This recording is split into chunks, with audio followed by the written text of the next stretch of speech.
Hey everyone, it's Craig Campbell from Pastor Craig's Vintage Cards, and I've been looking forward to talking about this guy here, Ernie Broglio.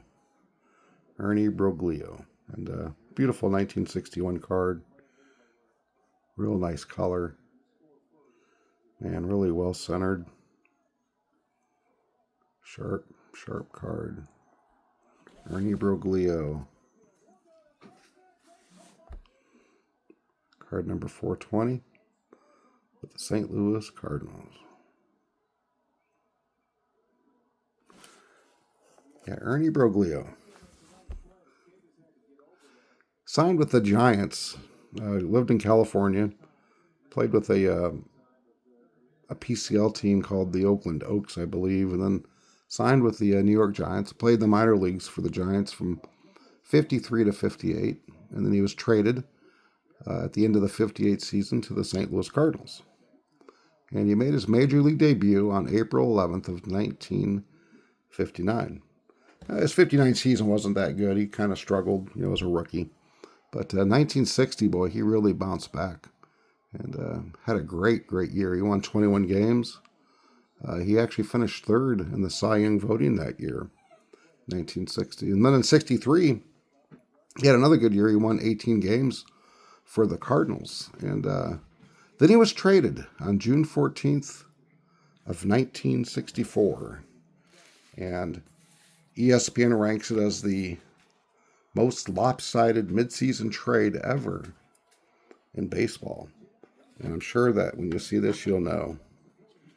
Yeah, Ernie Broglio was traded for Lou Brock, the famous terrible trade between the Cards and the Cubs, part of the Cubs curse, is what they would say. But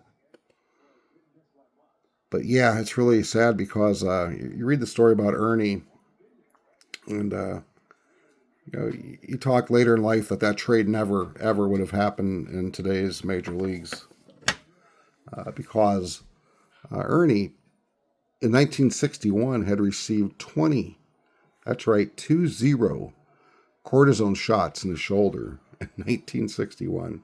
He had a bad arm.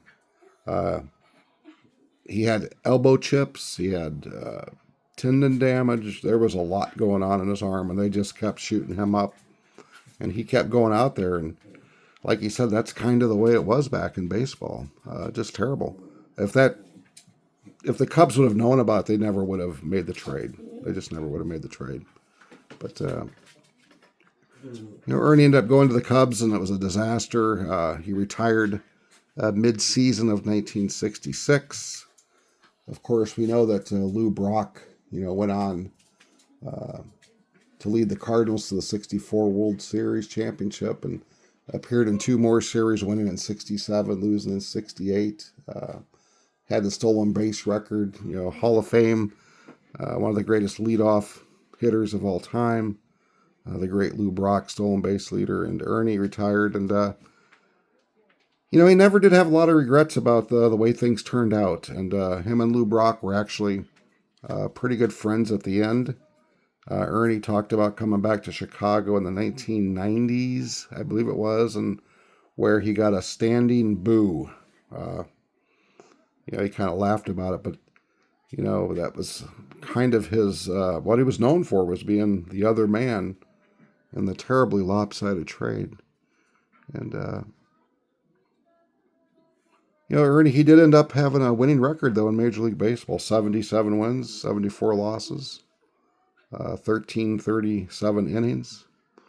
And he was a collector. He collected baseballs and photographs and memorabilia.